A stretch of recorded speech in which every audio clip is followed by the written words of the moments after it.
Our next guest on the pod is from Florida, and you might sometimes run into her, but you won't know it because she'll be dressed up in a mascot costume. She has her own podcast about dogs, and she ran the New York City Marathon. Plus, this year, she's going to try something and do a triathlon. I'm so excited to finally have her on the podcast after meeting her last fall. Brittany Snell, welcome to the On the Runs podcast. What's up? Thank you, Eric. It's great to be here. Nice to meet you, Erica. I'm Nice to meet excited. you too. I know Eric dropped that you are a Salt Stick ambassador. Me too. Salty Sweater Crew represent. I love Salt Stick. I have so much, but I truly take it almost every day. I have pots, and you have to have salt with pots, and so constantly doing Salt Stick. Not even a plug, not even technically sponsored. You know what I mean? I'm just an ambassador. Yeah, but one of my favorite products. So yes, Salt Stick Yep, ambassador. sharing the love. Do you use the Fast Chews? I use the Fast Chews and the Bonk Breaker gummies because Salt Stick now produces those, and they have the Pop Rocket, the Sour Pop Rocket, and then the Sour Raz. So good. And they're easy on your stomach. So like I'll do like a gel, a gummy, a gel, a gummy. POTS. It is Postural Orthostatic Tachycardia syndrome. So I was going to ask, but you already made fun of me. Erica made fun of me for the words. I don't even think I could say that, so I got to give him some slack. Yeah, what is that? It's a lot. It's a lot of things in one little word. The way it affects me the most is my blood pressure bottoms out very quickly. It gets really, really low. And so I have been known to pass out on runs. And then Hope also you're not alone. I have been. I had a little old lady find me in her driveway last year when I was getting ready for New York and Chicago. So scary. She brought me out popsicles and cupcakes. So honestly, it was like the perfect place to pass out. 10 out of 10 would recommend. This lady's driveway. Hell yes. Yeah. I'm like, how can I pass out there again? Like, how do I know? You know what I mean? And the other thing is a high heart rate. So like when I run, normally if it's a half, a full, I'm usually in zone 5 the entire time. Oh, wow. Not ideal. I don't even know what zone 2 training is. Zone 2 is me living. So that's like the other piece of POTS that complicates my life. And the Salt Stick helps? It helps the blood pressure component. So if I can keep my blood pressure, normal range, then I have less likelihood of passing out, right? I mean, without it bottoming out. And so I keep my sodium super high. I know this is kind of jumping the gun a little bit, but is that a hard thing to manage when you're trying to get these like high miles in training for marathons and even your Ironman that's coming up? Yeah. So fueling is like the biggest thing for me. Like I always have so much fuel on me because I have to fuel every, I'd say 30 to 40 minutes. It looks like I'm an ultra runner and it's like, oh, I'm just going out for an 8-mile run and my pockets are completely full of snacks. So, and then with Ironman, I'm finding it's tricky because it's like, how do you fuel during a swim? How do you fuel during a bike? Right. Especially if you're like not comfortable on your bike, you can't sit there and snack. So I'll just pull over and like have a snack. I have a little bento box on my bike and I fill it with fun stuff. And then I fill my jersey with fun stuff. But there we go. Yeah, that's been like a learning process, right? Because it's already hard to learn how to fuel when you're running. And so I feel like you're testing like what gels work for me, what gummies work for me, and you're training your stomach so you don't throw them back up. And then for me, it's like, let me take double what everyone else does and really train my stomach and then add on to that having Crohn's. I have Crohn's disease. So then oh my gosh. I really have to get picky with my fueling. You are a strong woman, Brittany. Yeah, you absolutely are. And she's not scared to do a triathlon, Erica. That's for sure. I have learned. When you joined the Salty Crew, what did you call it, Erica? You're the Salty Sweater Crew. Yeah. When you joined, like, application process, did you add in all these things? Was it Noah who like picks and chooses you? I've met Noah like 3 times now. So in Boston, New York, and then Boston again. How did you become a Salty Crew member? And was this part of your story to get on the team? I've been with Salt Stick for 3 years, maybe. I can't remember if I said this in my initial application. I might have, or I might have just leaned heavily into like, it's Florida, it's humid, it's hot. I need these products. Mm. And I don't know if it's just NOAA that picks us. I feel like maybe they have like a committee. I'd like to think there's like a little committee, maybe. I don't know. I hope to be part of the like sweater crew forever. And I'm trying to come back again as the mascot. So I'll be at the New York City Marathon this year. It's my first year in past couple years and I'm not running it. But I'm trying to work the expo. So hopefully I'll be at the expo working as a big salt shaker again, because that was fun. So that's what Eric had mentioned in his intro. So that's the, does this salt shaker have a name? I think it's Salty. Right? Salty. Gosh, I feel like I should know this, but I don't. I feel like they put him on social media a lot. They might have named him by now. I think I was one of the first people to be in that mascot costume, and you cannot see anything. So kids would be hugging you and you'd be like, there's something on me. And you're like trying to look, but you're a big salt shaker. So you can't see. So you're like, something's touching me, but I don't know what it is. His name is Salty Sal. Salty Sal. Salty Sal. And this is cool. So when I was in New York City, I saw the mascot, and I don't know if it was you inside at the time, but my sister and I went early from my team, and then I had to go the next day to meet my team for team photo, and that might have been the time we met you, and you're not in the costume anymore, the mascot. You're not Sal anymore. And you were like giving me the salt stick. I went over just to really say hi to Noah. Right. And then you and I just started chatting, and I dropped that I had a podcast, and you're like, I have a podcast too. And then we just started chatting about so much. And my sister's like, here we go again. Eric's talking to somebody. But you got to do that, and that's so cool. That's actually a dream job of mine. I want to be a mascot sometime, like, and interact with fans or a crowd. I always thought I would be. You got to be like deranged, like Gritty. Gritty is my favorite, and I want you to just be like total chaos. Yeah, I could. If someone gives me the opportunity. Salt stick. Stoolie. We need a Stoolie mascot. This is happening. Oh yeah. That would be epic. But we'll get to New York later. I think we need to hear a little bit about your story. We know you have POTS. We know you do marathons now. We know you're trying for the triathlon that Eric will never do. But like, you're from Florida. Are you born and raised in Florida? Give us a little bit of your story here. So born and raised in Southern Ohio, right by Huntington, West Virginia.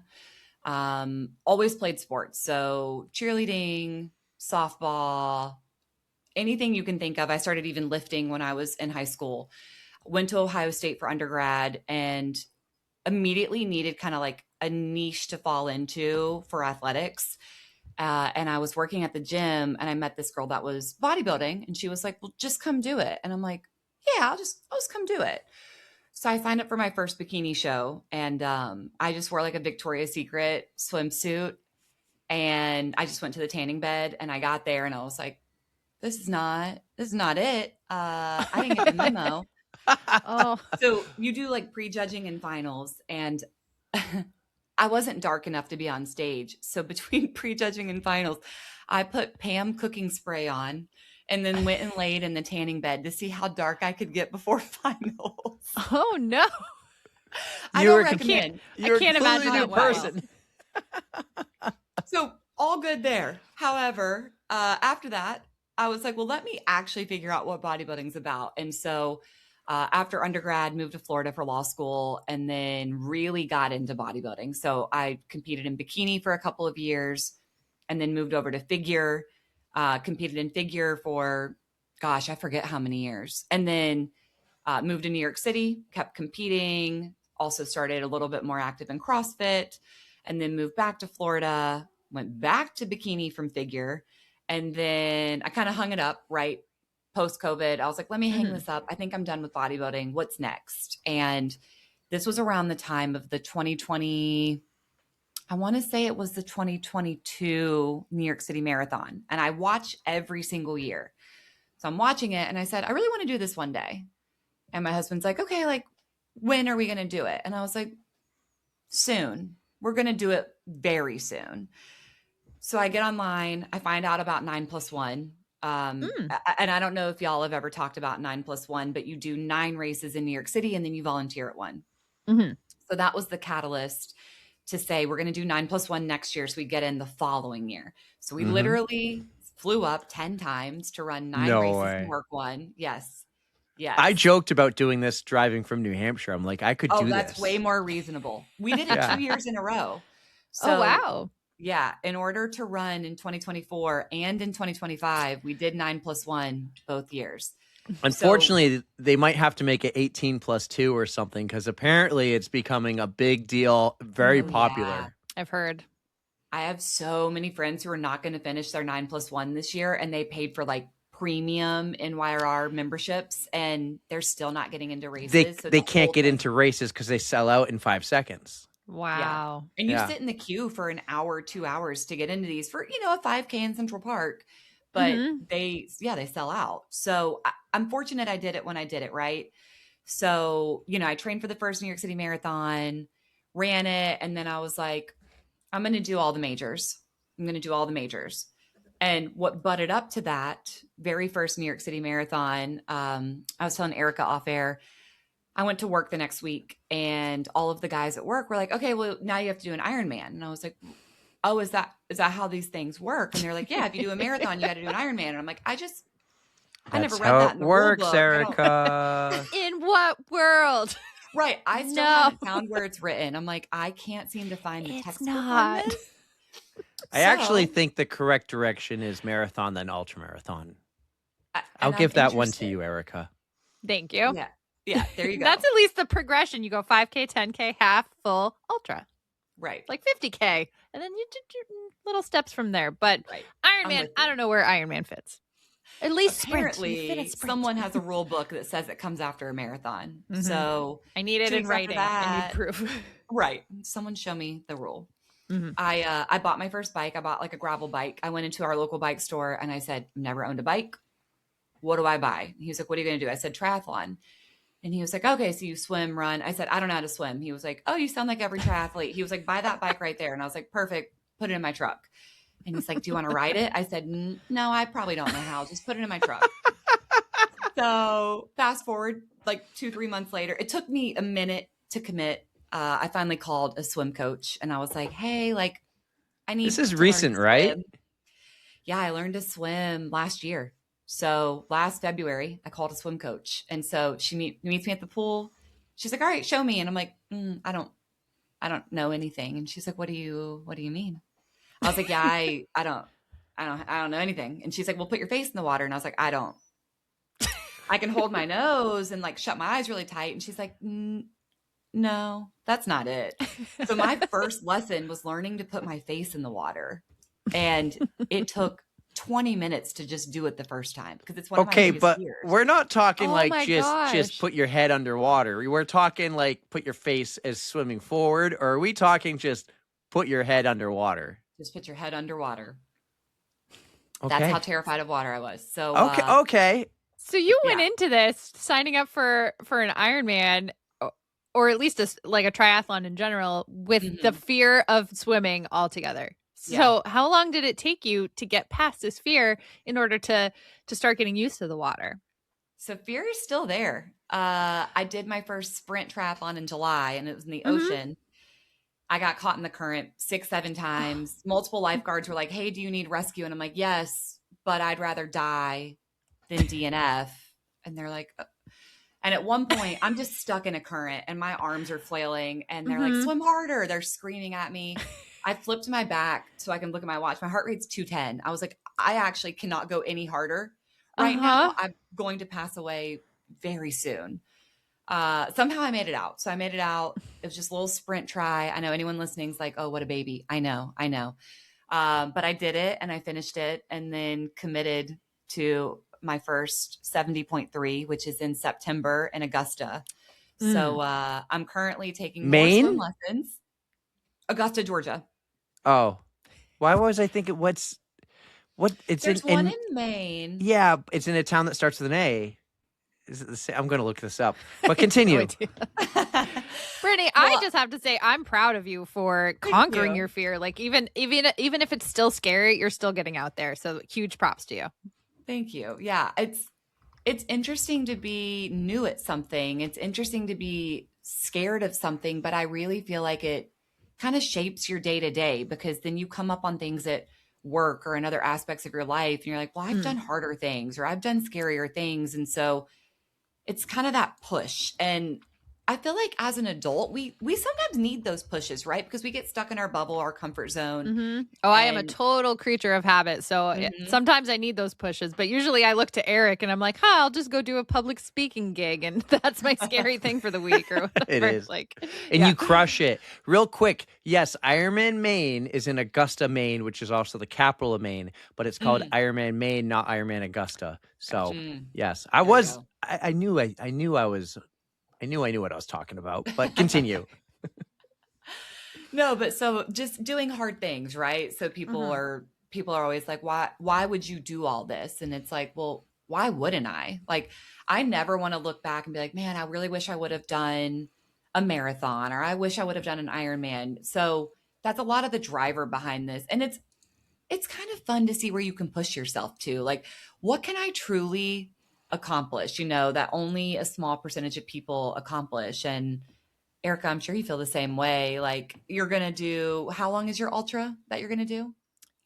So I have a 72-hour ultra coming up in July, and I'm going to push for 150 miles. So that will be a new distance PR for me if I can make it that far. But so that's how I would prefer. Like, that's a little on the scary side, but still within my comfort zone because it's running. It's what I'm used to. So yeah, just the swimming, biking, it's a whole new realm for me.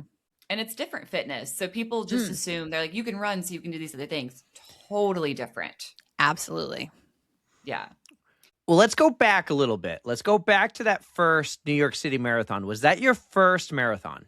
Yeah, that was my first one. And that should never, ever be your first one because it is too good. True. I don't know how anyone will beat it. That's your sister's first one. Let's talk about New York then, because I always love to hear that first marathon story. It always tends to be, it's never perfect. It's a learning lesson along the way. Tell us about your New York City Marathon journey from your first until this most recent one that we both ran together, but not together. So my first one, I think it was perfect. Like, that sounds crazy, but I think it was perfect. And that's why it set the stage it can't be matched. That marathon will never be matched. So I got great sleep the night before.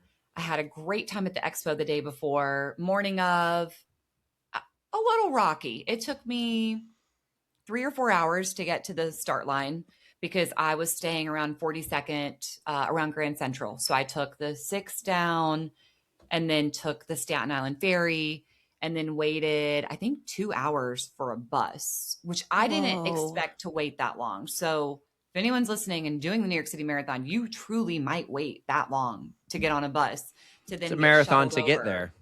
Yeah, just to get there. Wow. So I remember we pull up and it's so close to start time. So I was the final wave. I was 11:30 start. And I'm trying to think, we pulled up so late that security barely checked us. And I probably shouldn't say that, but security barely checked us. He's just like, go, go. We're all running. And we're running through Runner's Village. We're stripping off our layers. None of us got to eat our final snacks. I threw away a phone charger, a book. I'm just tossing things. And I get in my corral and we immediately start going up to get on the bridge. So you didn't even have time to like process it. You were just in it, which was kind of crazy because I don't think it set in until I was deep into Brooklyn. And I was like, I'm like running a marathon, and Brooklyn, I mean, Eric, the energy of Brooklyn is just like, it carries you and you're going insane. Way too fast. It was so insane. Never experienced anything like that. You look down, you're like, I cannot sustain this pace. So you have to keep slowing down and slowing down and slowing down. So Brooklyn was great. I had friends kind of set up at different mile markers with different things, ibuprofen, water, bananas, whatever you could think of.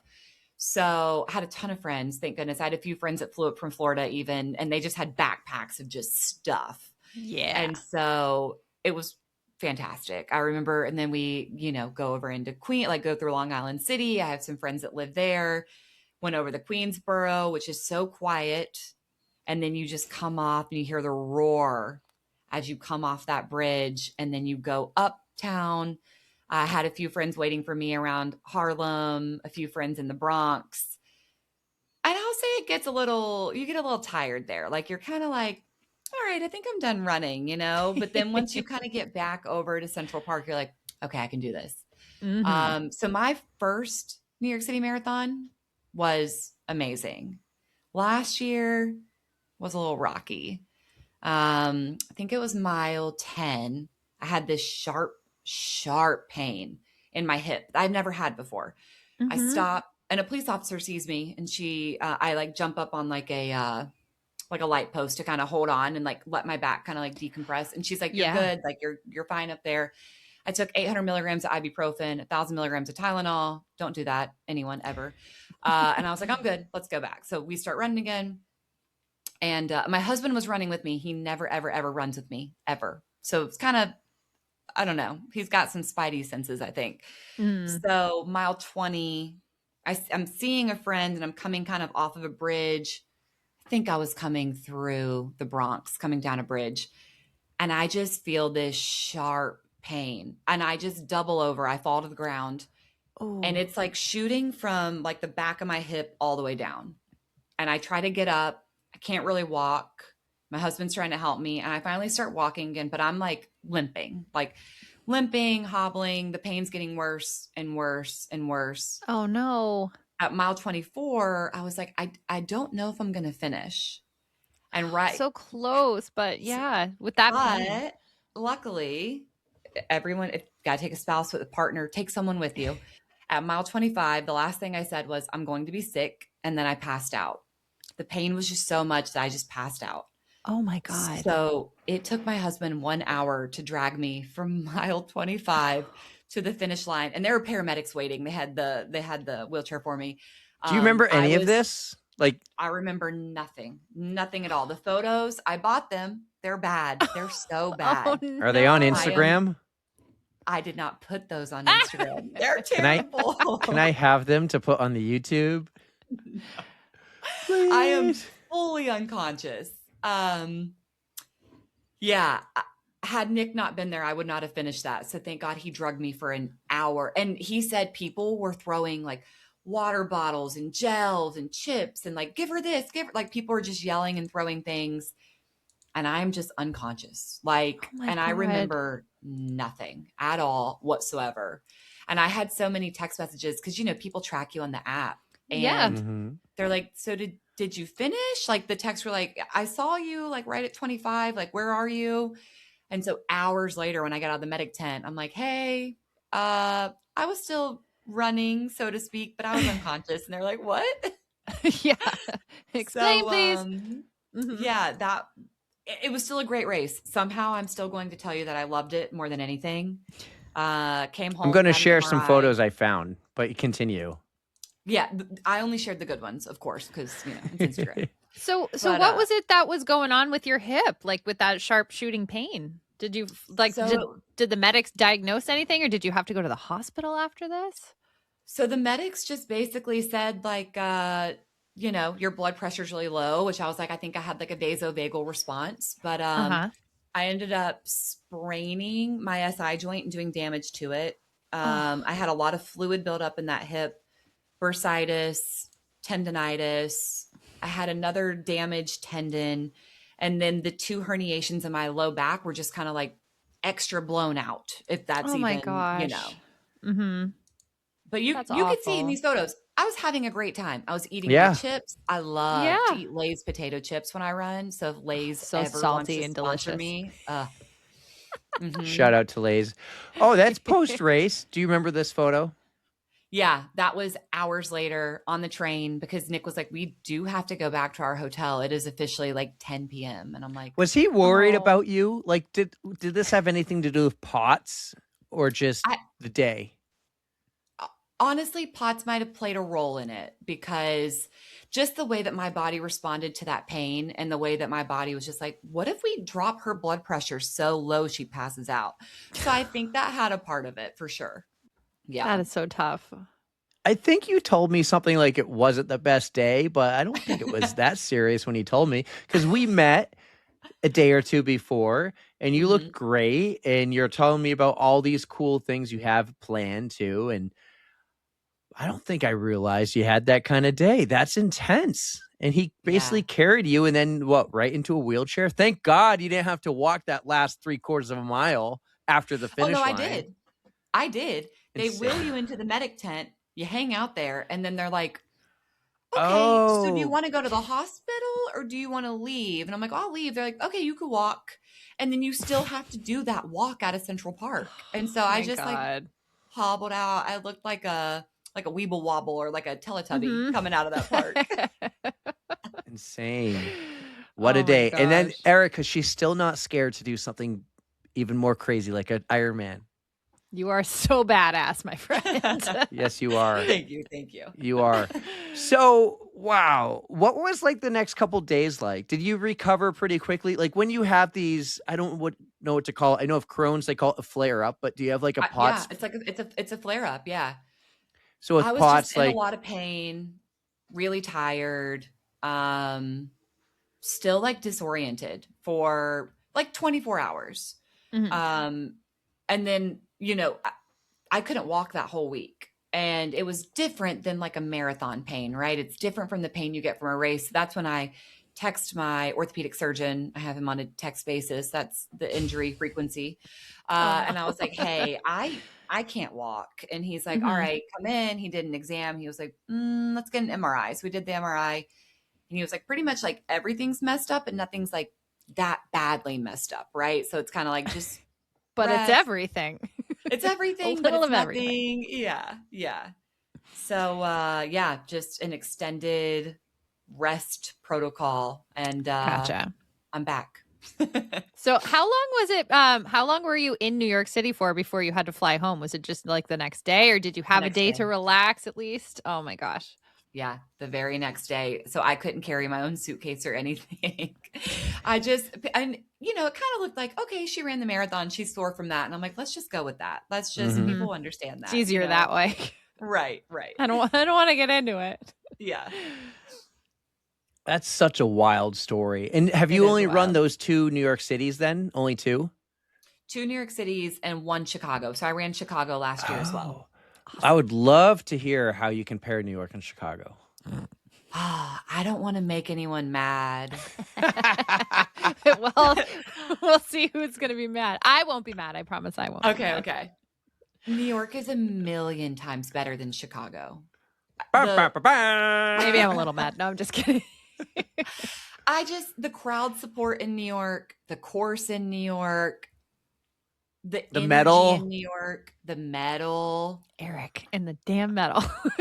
the Chicago metal last year was not great. Let's just be very honest. Like, and the It shirts was were not great. terrible. Oh my God, the shirt. That's living in a closet. I'm putting that in a bin. Like that'll never Yes. see the light of day. Donate Yes. it. You're saying it's so No. bad you won't even donate it. Well, I keep all my race shirts, but I do I too. won't wear it again. I mean, What it's went boring. wrong? What went It's wrong, red and Chicago? boring. Where'd they go And it's wrong? like a short box. Like it's like a boxy Yeah. shirt, like that, and a Mhm. 2-year-old did like the logo on it, and it's ugly. She's right. It literally looks like a kid just drew a picture, like tried to spell out pink. I for mean, could America. they be removed from the world major list if they keep this up? I don't think so. I don't think so. I just think we got to get it together because all of the gear at Chicago was even terrible. Like the only decent pop-up or gear was Bandit, and by the time I got in that door, everything was gone. Oh, So yeah, I didn't even make it to the Bandit place. Yeah. it wasn't worth it. You waited in line for an hour only to go in, and they're like, "Hey, we're sold out of everything," and you're like, "That's Maybe tell me cool." that while I'm still standing Right. outside. So I don't... Right. Yeah. Yeah. Yeah. I need to go there one day and run it and give an honest opinion. That's But all I want, Eric, is just for you to try it. I'm sure the race is actually going to be great. It's everything else that we're talking about. The shirt. It's the things that you care about, Erica. We've had these conversations. If you're going to spend X amount of dollars on something, you're expecting a Yeah, nice give me a shirt, shirt I'm going to wear a again. nice medal. Right. You're expecting that. Like that's your argument, but then you won't with Chicago. For It's $300. like, why is Yeah, it the I want some nice exception? shit. But Chicago too, like the crowd support is not the same as New York. Like you have so many gaps with no people or Mhm. I don't know. It just like I'll say, wasn't how can anyone there. compete with New York there, though? Like, that's where I think New York is going to. We're from New England. We're just north of Boston. And Okay. I think Boston's the greatest marathon in the world. But when I ran New York, my thought was, there's no way crowd support wise anything is going to beat this. And I Right. think Boston's more of a buildup. You start in the small towns and the Yeah. crowds get bigger as you go along. And then when you hit the city of Boston, it's insane. I know in New York City, you're running through New York City, it's the boroughs, but it's insane. Like, just the masses of people that live there. It's just Yeah. how many millions live there, and they all take the day off. It's Mhm. a thing for them. So I don't know how that can actually be Well, topped. But one thing that I factor in, I genuinely love Chicago as a city. Like, it's just a cool place to visit. New York City is just a little too big, a little too loud. I don't know, No. it's not my favorite to visit. So that's why I Erica, think I do focus on Chicago. Erica, What? it's the Windy City. How Yeah. lame of a nickname is that? You got Lake Michigan. You got all the awesome architecture there. Like, I don't know. I really enjoy Chicago as a city as a whole. I don't And know. I'll say pre-race, Chicago is not as like commuter friendly. So in New York, I feel like you could I take a love it, subway Brittany. Just keep anywhere. hitting on it. I know, I got it. Hey, I'm I sorry. I'm walked. sorry. I walked everywhere. I didn't even need to take any like transportation. I just walked. I walked But everywhere. it's more time on feet. So you're like, oh, I'm on my feet. I'm on my feet. Yeah. I'm on my feet. Whereas in New York, I'm not it's afraid of the time on feet. oh, I am. I am. My plantar fasciitis is terrified. Oh no. Oh. I get it. I get it. Yeah. So I guess that's like another complaint about Chicago. It's just that I felt like I was walking so much or spending an exorbitant amount in Ubers. I was just Uber. And I was Yes. like, So, and having run New York the year before and then knowing I was looking forward to it 3 weeks later, and maybe I wasn't in the right mindset for Chicago, like I needed a different attitude around it. You don't have to make up any excuses. Like, you are entitled to your opinion. Eric is entitled to his, and I have mine. So I need to develop a real we can all opinion, still though. get along. I know Yeah, this. Eric, Well, you have to yeah. go run it. I want to I go do there and do agree. a live show. Chicago, Ooh. send me out and we can debate this. From there, I Yeah. get like that perspective and do a live But show. you can't shit on Chicago while you're at Chicago. You just can't. They'll be like, you can't ever Why? come back. Why not? If it's not in the Why? contract, Why? I just. I'm not going to shit on Chicago when I'm there.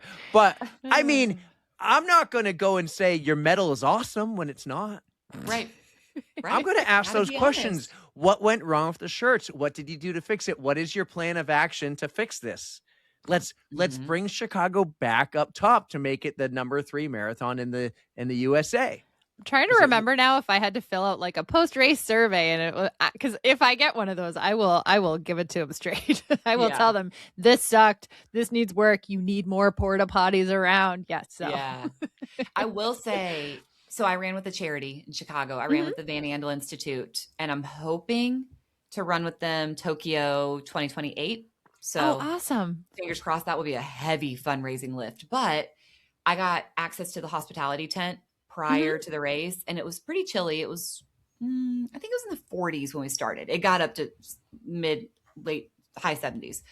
But they had the heat on in there. You had private porta potties that were clean. They had bagels and they had more food, but I only ate bagels. They had bagels. They had like coffee and Gatorade and water and all kinds of stuff in that like VIP tent. And it was so easy to check your bag because it was just a table. You didn't wait. You literally just like, here's my bag. I'll see you in a little bit. Nice. So, and I don't know. I haven't done the hospitality tent in New York, but for Chicago, I think it's worth it if you can pay to get in. And I forget what they charge to get in. It's worth it. It's worth whatever you pay. And then when you get back in from the race, they've got a whole lunch spread. Oh, They've nice. got drinks. They had like a masseuse set up. His line was too long. I didn't commit.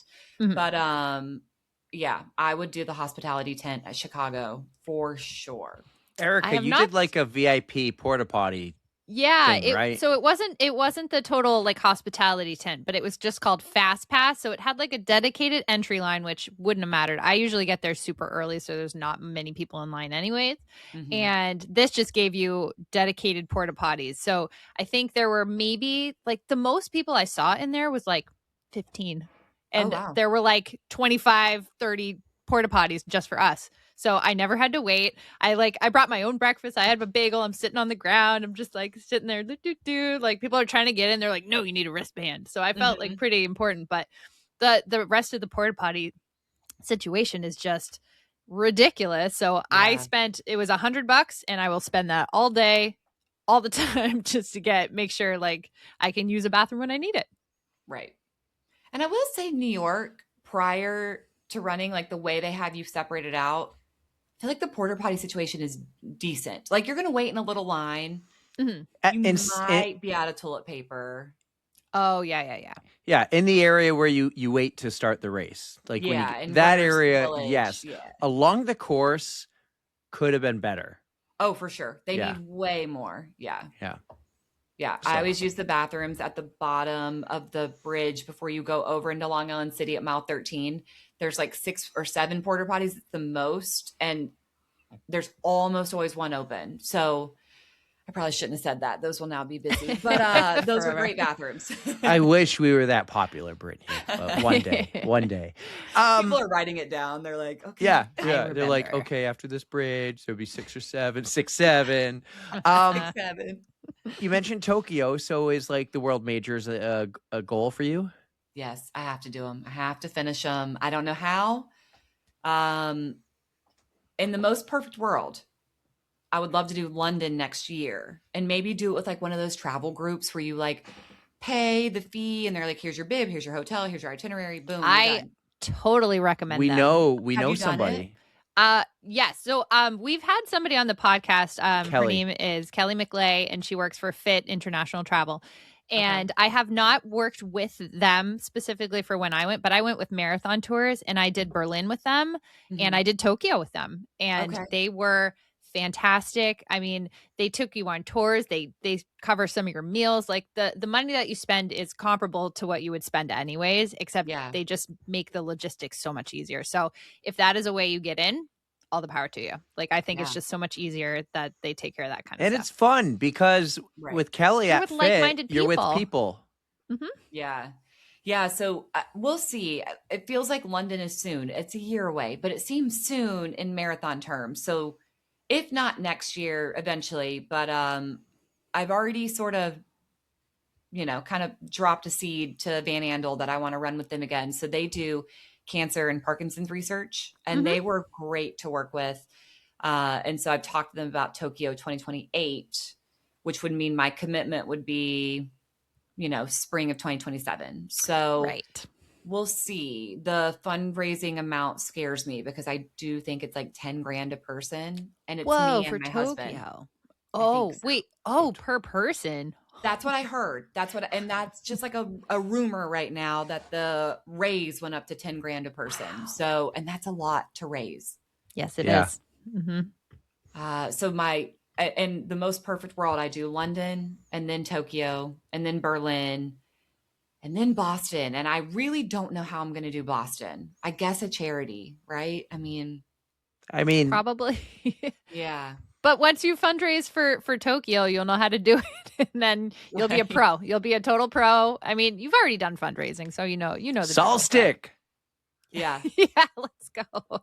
Sponsor me. Sponsor Brittany. Sponsor Brittany.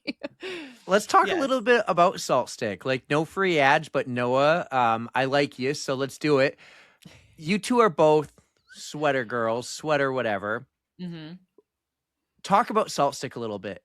Like, you take it because of POTS, maybe not because of POTS. What also do you get to do with Salt Stick? Because that wasn't the only time you have traveled for Salt Stick. You've gone to many other events, right? You do a few things. Maybe, did you go to the running event in Texas or something? Anytime Salt Stick is at a race that I'm at, I make sure to communicate with them, let them know I'm coming. So I think they were at Austin last year. I ran the Austin half, which is a great race. A lot of hills. Great race, though. So anytime they're there, they kind of communicate to their people like, hey, we're here. Are you here? Do you want to stop by? And they're now kind of giving us opportunities to work different booths if they're at different marathons. So, like I said, I like not only their chews, but those bonk breaker gummies. And I don't even know if they're called bonk breaker anymore because they bought out that company. I Or think Bonk it's Breaker just, ended. I had one up here. Hang on. Let me see if I have it. Yeah. But the gummies are so easy on your stomach. Like instead of doing all gels, I literally do gel, bag of gummies, gel, bag of gummies. Are they like the Because size of a gummy bear, or like a Swedish fish, or? like a gummy, a little bit bigger than a gummy bear. They're like a little like gumdrop kind of Mhm. shape. They have that And consistency too, which is good because it doesn't get stuck in your teeth. and they're vegan, so they're not made with gelatin, which is so great because I don't do any gelatin. So the fact that I can eat these when I usually can't eat gummy things, I love them. And the flavors are good. Like I do know people who eat them like as candy.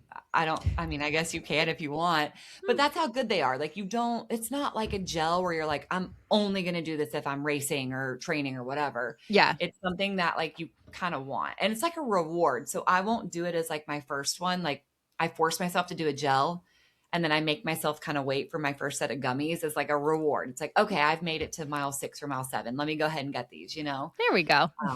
Yeah. So they also have like a sister company, Vitasium. I think that's right. They're more catered to like people with POTS and like different medical conditions, and they have an even higher like sodium content.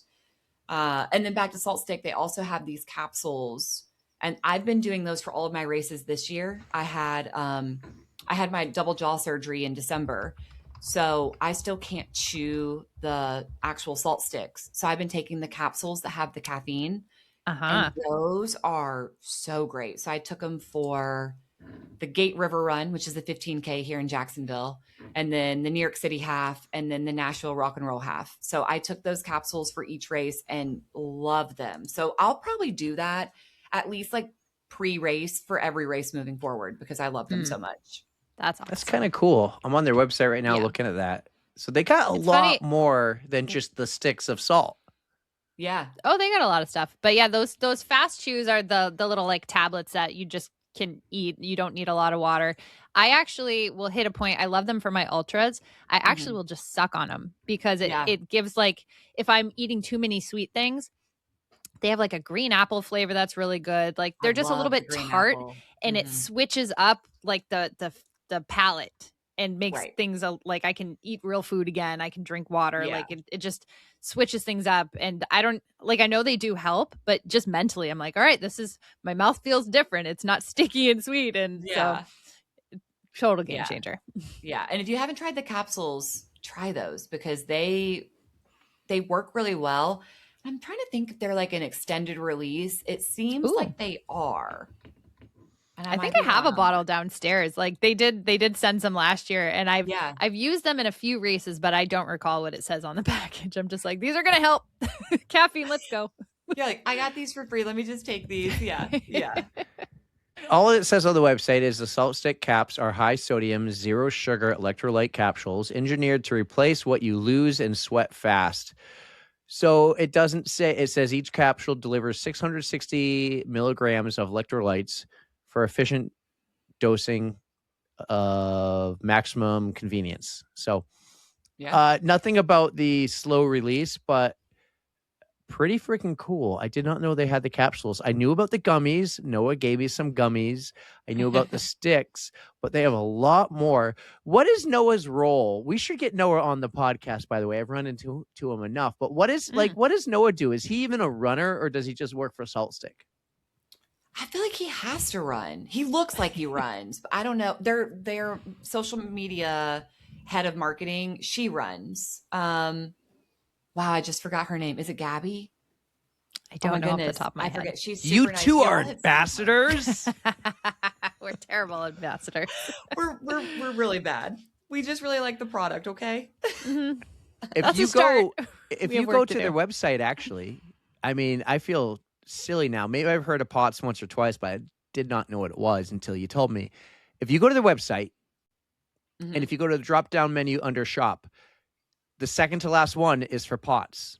Oh, see, right? there we go. Yeah. So you click on it, it takes you to another website. Did you say it was like Vitasium, a company they bought? And it talks about those. So now you got electrolytes for people with pots. That's so cool. And I just said yes to accept all the cookies. Now I'm going to get a ton of ads for Salt Stick. So yeah. Super cool. Sorry, it also not had sorry. this little thing. It had me scratch off like a scratch ticket, and it says I get 15% off my next order. But I think I'm just going to rely on people I know, like you and maybe Noah. I'm like, don't we get a discount code that's worth like 20%? We have a discount code. Yeah. You can use Brittany. My co-host, you think she would give me some Salt Stick? But, no. Hey, when I get my welcome packet, maybe I'll share. Yeah. Yeah, we're getting those soon, so I'm excited. That's cool. And it's probably super good for you in Florida because what's it like running there? Can you ever run after 5 a.m.? You want to be done by 9-ish because it's already humid. Like you wake up, it's 85 and it's extremely humid. And you're just like, okay, it's 4 a.m. and this is what we're doing. Oh, no. So you got to run early. And it's not even just the heat and the humidity, but the sun. So like that sun just cooks you. So everyone runs pretty early. It's actually pretty active here in Jacksonville, like down at the beach. There's a street by the beach that like everyone runs on, and there's so many people, and you'll see them. And it's funny. There's a run club here. It's called Neptune Run Club, and it's gotten huge. There's a couple hundred members now, and we ran the Nashville Rock and Roll Half a couple weeks ago. And we ran into a bunch of those guys at the Barstool bar in Nashville after the half. We all walked over the bridge, went to the bar, ran into like 12 people from Jacksonville from that run club. Wow. So small world. But that run club all kind of runs like down at the beach. So you always have like-minded people doing the same kind of pursuit as you. It feels good to kind of be seeing other people out and about doing the same crazy thing as you, you know? Yeah. Because we crazy. Yeah. We do something else that's crazy together. Well, not together, but the same. You have a podcast, nothing to do with running, but a lot to do with dogs. Oh. Tell me a little bit about Canine Culture podcast. So I started Canine Culture podcast about 3 or 4 years ago. And the catalyst for that was I had a Pomeranian in 2016 diagnosed with cancer. And I pushed and pushed and pushed for that diagnosis. And finally, when I got it, they said, she's too sick. Don't bring her back. And I'm like, well, what am I supposed to do? And they're like, figure it out. It's cancer. And I'm like, okay. You're a doctor. You're supposed to tell me, or a vet. You're like, you're supposed to tell me what I'm supposed to do. Oh. Right. Like any kind of guidance. So I had none. So that really left me Googling and calling and meeting people from all over the country to help me with diet and different modalities like acupuncture and just things that I wouldn't have thought of. And ended up spending about $23,000 to $24,000 over 6 months trying to treat her cancer. Yeah. So I ended up selling my house to pay off all of that debt. And after she passed a little bit later, I was like, how many other dog owners deal with this or deal with something similar and they don't have the resources. They don't have access to resources. They don't know who to call. They don't know what to Google. So initially I was like, well, I'm going to do a blog because I love to write. And then I started to think about it. I'm like, not a lot of people are reading blogs. They're not as easy to find. They're not as attainable for all ages. So I started the podcast as a way to provide free information to dog owners. So whether it's like learning about bloat, because a lot of people don't know about that. Learning about cancer in dogs. Only 30% of people know that dogs can even get cancer.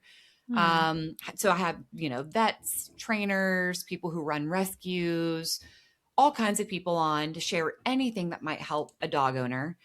And my goal with the podcast is to grow it so much and to monetize it that I want to start a small dog hospice care. So I want to provide that end of life care, sanctuary out of my home. That's amazing. That'd be amazing. I'm so sorry that you had to go through that, though. That's so rough when your little one that you love so much is just in pain and you don't know what to do to help. Like it's hitting me. Yeah.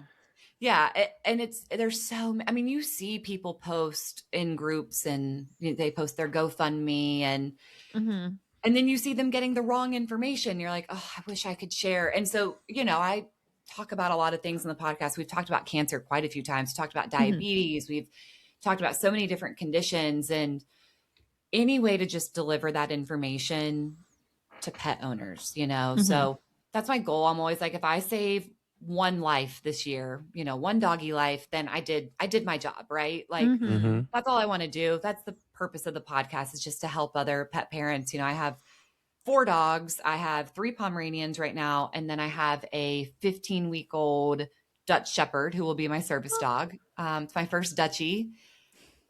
It's a lot of work. If you saw my body right now, I am covered in cuts and bruises. I am not safe at home. No. She's my little Maligator. She's a wild one. She is not anything like the Pomeranians, but I love her. And even her. So I, met my breeder kind of through the podcast. I met my trainer. One of the dogs that I have that I rescued, I met and had her on the podcast, and it's all kind of, links together. You know what I love about it? And I've checked it out, but don't have a dog right now. Love dogs. I've always had a dog in my life until the last 3 or 4 years. But I can relate in a way of like when my kids, before they were born, had TTTS.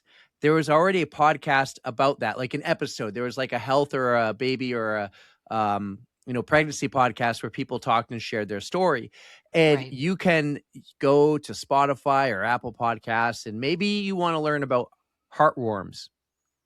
Right. And they can find your episode, and you have episodes about heartworms. You have episodes about rescue dogs. You have episodes about like, can my dog eat this? Is it toxic versus safe foods? So where our podcast is a little more time sensitive, we want to be within a couple weeks when we talk to the guest, because everything you're telling us is kind of new, especially if you just did a race. Our tros, the intro and outro, are like within 24 hours of when the episode drops.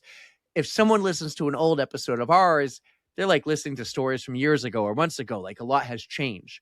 Yours has this information there forever. It's inked in there forever, just like a blog would be. But then you could have someone else on later to talk about heartworms again, if it ever happened. It's so cool because you got seasons, but you're building something that will impact for a long time. And you'll see those episodes continue to grow in downloads when someone has questions about something going on in their dog's life. Yeah.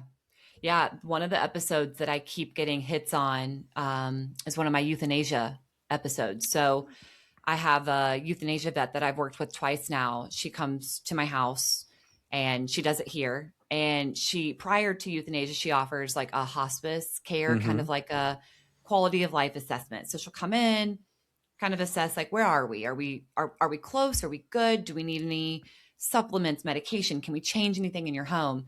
And so I've had her on the podcast twice, and she is amazing. And, we don't talk about euthanasia very much because it's the worst subject ever. Yeah. So sad. Yeah. And that's all she does. And so she's come on twice to talk about it. And I think the podcast allows people to listen to that in the privacy of their own home or their car, and to sit with it and to really take it in and to feel whatever they want to feel, versus trying to talk to this stranger in this sterile room about it that you don't really know and you don't really want to cry. And so I'm hoping to give people that kind of outlet as well, so they can sit with these hard topics and like truly digest them. Yeah. It's so good. When my last dog, Tuca, passed away, it was like the end of COVID, but because of COVID, not everyone could go to the vet we always go to. So we actually had exactly that. Someone came to the house, and it was 10 out of 10. Yeah. When it happens again, that's the way to do it. My boss at the time, that's what she did with hers, because she's I would prefer that, just because I feel like it's less stress on your pet, especially if that they're too. They're just laying down on their bed, relax with everybody. That made me so sad. Yeah, it was so sad. But then the lady, and maybe I'll try to find her because I still see her van sometimes driving around.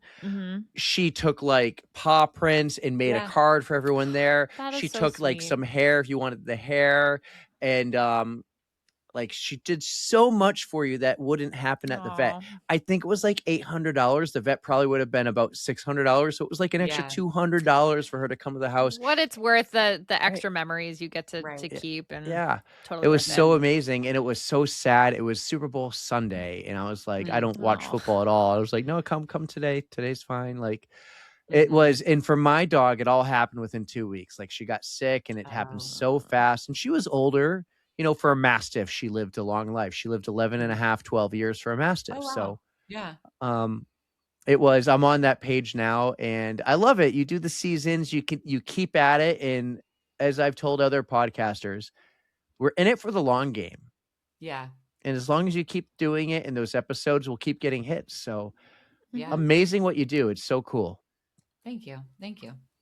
Yeah, I give a lot of credit because that can't be an easy thing to just like you must keep reliving it. And Yeah. you just want to help people. So just knowing that like you said, if you're at least helping one person, one animal, it's all worth it. Right. Yeah. And it's kind of nice too to have that outlet as well to work through grief. It's an interesting way to work through it. And I've certainly never had that kind of way to work through grief, but it's been interesting. You know, we lost our oldest dog in October. And it was the week of the Chicago Marathon. Probably also kind of messed with my head a little bit. But having the podcast after that to kind of figure it out, because I suppressed it to get through the marathon, and then to be able to kind of talk it over with different vets that I had on, you know, like prior to recording, they'd kind of bring it up. We'd chat about it. She's still the picture in my signature on my podcast email. And I'm like, I have to leave that. So then I get questions about it. So then I have to explain it. But it's kind of nice to be able to talk through it because, again, it's like something Therapy. that we just don't talk about. Yeah. We just, you know, any kind of death, we just put it to the side. We try to keep on living. And I think we could do a better job of like working through those things. And this isn't a therapy podcast, so we won't get into that. But these are just thoughts. Yeah, it's great. Canine Culture podcast. I actually now I'm thinking of a second person to feed you for it. A friend of mine who's a vet way up in Vermont, like on the Canadian border. She's incredible too. So check it out, especially if you're a dog person. That would be awesome. Back to running. You're not off the hook. We have 2 final big questions, and I can't wait to ask you because I didn't really prep you, but I think you know what's coming. I ask a question, the same question all year long. Erica does the same thing, but she asks it for the entirety of this podcast until she one day it's never gonna change. Stop trying to make it change. Until she's no longer a co-host of the podcast. But I'm going to go first, then Brittany. you can change it. This can be fun. It can be silly. It can be serious. It can be about dogs or running, whatever you want. I am asking everyone for a hot take for 2026. Do you have a hot take you can give me right now? Ooh, I got to be careful. Hold on. Oh, no, you don't. I do. I really have to be careful, you guys. You don't. Okay. Don't be careful. Don't do it. Okay. I'm going to play it safe. I don't think any sport should be bashing the other. And let me back this up. I see a lot. So I did a high rocks last year. I still take high rocks classes because they're fun. I see a lot of Ironman athletes or triathletes bashing high rocks.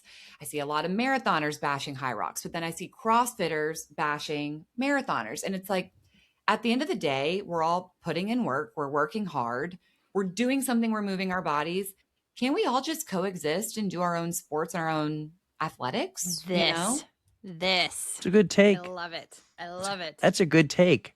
Yeah. Basketball. This is like the new girl. Like, why can't we all just get along? Like rainbows and puppies and like seriously, why the need for competition where there doesn't need to be competition? There's enough as it is. I'll accept that, except for basketball, because basketball players are soft.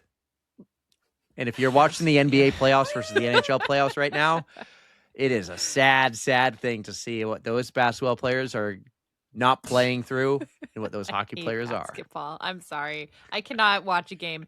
I will blame it on, though, the squeaky shoes. I can watch it on mute, but I just cannot handle the noise at a basketball game. But he's kind of right. I'm on your side, Eric. I love your take for everything but basketball. Okay. I can get behind it. I actually agree with your take a lot when you talk about runners versus CrossFitters versus high rock versus triathletes, because we're all just trying to stay fit and stay healthy and enjoy our Right. sport. Why do we got to Right. hate against the other one? Especially because they're Exactly. like in the same genre of Space. fitness. Yeah. Yeah. Right. Yeah, it's like no one needs to be in this hierarchy like better than anyone. It's like let's just all like applaud each other for doing their sport because it's tough, especially as adults. It's so hard. We're working full-time jobs, we have families, we have responsibilities, unfortunately. And it's like we should just support each other. But yeah, I guess that's me being like, okay, everyone come get under my arms, come get under here, let's all be friends. And I am 100% on the same page as you, Brittany. Like Yeah. that's how I would prefer things to be. And if a CrossFitter ran a little more, if a runner did a little more CrossFit or training, strength training, Erica, do your strength training, you would be better at the sport you love. True. So I've true. been CrossFitting more lately this past year, and now we're doing 5K cool down runs after. See, and Yeah. you're feeling great. It's Yeah. all like multi-purpose. Right. And my CrossFitting's getting better because my running, and my running's getting Right. better because my CrossFitting, strength training, whatever you want to call it. Like it all works and all helps out in all areas of fitness. Yeah. Amen to that. Good hot Well, take. Well you done, nailed that one, Brittany. Now let's see if you can nail my question. So we have a Spotify playlist and we like to invite our guests to add a song to it. So is there anything out there that will get you super pumped up, just ready to take on the day? Okay. Before I give you an answer, I have to just say that I currently am obsessed with Olivia Dean. Anything Olivia Dean, but not for a pump up, just because she's phenomenal. She's a great artist. I love her music. She For a does pump that, The up- Man I Need, right? Like that song Uh-huh, gets stuck in my head on the regular. Yeah. But for a pump up song, I Which mean, is it something could be that you like Olivia to Dean. listen Just to something while that running. will like make you happy. That'll do. oh man, there's so many. One of my playlists right now has 800 songs on it. It's Yes. like sometimes just the song of the moment. Like when this episode actually drops, it might be a new song. But like for me Yeah. right now, I'm not even a Justin Bieber guy, but it's that Justin Bieber song everyone's playing. Yeah. They're like, Beauty and the Beat. Justin. What is it called? Beauty and the Beat. Oh, I thought you said Beauty and the Beast for a second. No. I think it's Beauty and the Beat. Yeah, like yeah, it's I his think- one of his yeah. first ones, but it came up at Coachella, and that's why. Yeah, Right. That's why you. Yeah, and it's been for hitting me, a lately. lot of it is I see a song on Instagram Reels or something, and then I got to Spotify it later, and I'm like, yeah, Right. and I start playing it a ton, Mm-hmm. and then Ooh. eventually I forget about it because a new I know song what mine came in. is.